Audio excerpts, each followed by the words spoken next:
Boss Rex, in your opinion, what should the government do for the economy to recover? Okay, this is big because let me tell you, the private sector cannot do this.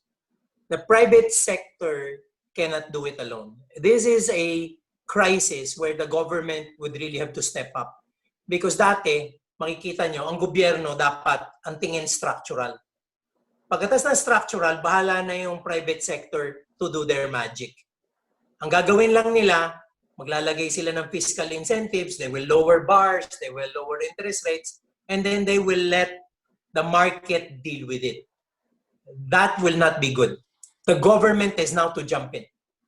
And I want to share with you, syempre alam nyo naman, tayo nako-consult din, and that's the reason why most of these government initiatives right now that are being discussed have taken a very private view as well. This is the submission done by the House of Representatives. This is something that they've come up with. They know it's not going to be short-term. They have a longer-term view. Hanggang 2022 at 2023, the government will participate.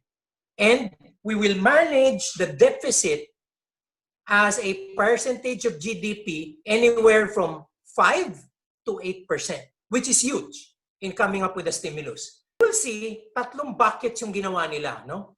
Survival measures, transitional measures, structural measures. Okay? So, dito mo makikita, hindi ito temporary.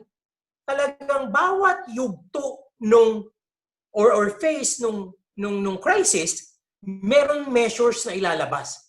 It will require a lot of money, but as I've said, we have access to the money. I just do hope that it doesn't become too politicized. Kasi minsan ang problema dito, yung selection, di ba? Yung distribution. So, syempre, nandito tayo sa survival measures. Lahat yan ginagawa na natin. Enhanced community quarantine, emergency subsidy, assistance, no? On this other side, transitional measures. Ginagawa natin, gagawin pala natin, no? Relief on tax, MSME registration or regularization program, bridging temporary loans, waiving of fees, friction costs, wage subsidies. So, makikita nyo yung amount nasa baba, 284 billion, 346 billion. Actually, ang total nito, 880 billion. Okay? But that's not enough.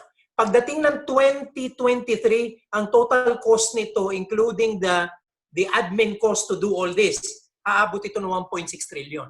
Okay? Because pagdating sa dulo, very important yung structural measure. Kasi alam nyo, ito very exciting. Can you imagine, small and medium scale enterprise, I will lose my people, they won't have jobs, wala akong revenue. How will I recover? Isipin nyo, pautangin kayo ng gobyerno negative interest rate. Kasi dati gagawin ng gobyerno mababa interest rate. Ngayon, papautangin kita negative interest rate. Don't fire people. Retain your employment base. And if you do that 100%, don't pay me the loan. Out of 100,000 loan, babayaran mo 90,000 lang. Wala ka ng interest, may ayuda ka pa. But you have to get the loan and put it in your business. That's very important kasi hindi ka pwedeng mag-fire ng tao eh. Dati, ginagawa nila low interest schemes. Ano nangyari? Kukunin ng bangko pero hindi naman hihiramin ng business people. Anong gagawin? Ite-trade. So eventually, nagre-recover pero sa stock market pupunta. Mali. Dito, ang sinisigurado, gagamitin for the business. Which is a very, very different way of doing it kasi talagang primed yung use eh. Okay? Then we do a National Emergency Investment Corporation which will now be in between equity holders and their companies. What this tells you is that the government will play a quasi-public loan sector with even the CMRS. With the CMRS, ang lagay na nito, and this is not new guys, nagawa na natin ito. Kung natatandaan nyo yung SAM, PSALM, para dun sa energy. If you remember, wala tayo dating kuryente. Through SAM, ginawa natin para lahat mag-produce ng kuryente. Yun din ang gagawin natin ngayon. And lastly, an enhanced build program. Diba? Now, people are gonna say, kaya ba yan, boss? Kaya yan. Why? Eh, di ba nga, sabi ko, external debt to GDP was low. Di ba? Public debt to GDP is also low. We have gross international reserves. And even if you say, we're gonna be exposed, mababa pa rin yung non-performing loans eh. We can do this eh. Ang importante lang talaga dito, ma-implement ng tama. And I'm in full support. I was asked many times to, in fact, hindi naman po sa pagbubuhat ng bangko, yung interest niyan, kami nag-compute.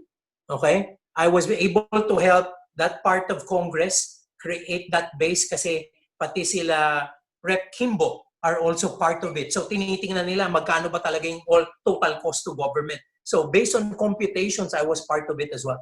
So again, the government hindi pwedeng mga ayuda lang sa negosyo. Hindi. Talagang diretso may ayuda rin sa tao. Okay? Kasi kailangan natin magkapera yung tao eh. For the economy to really prosper. For the economy to really turn around. They have to have fuel. Okay?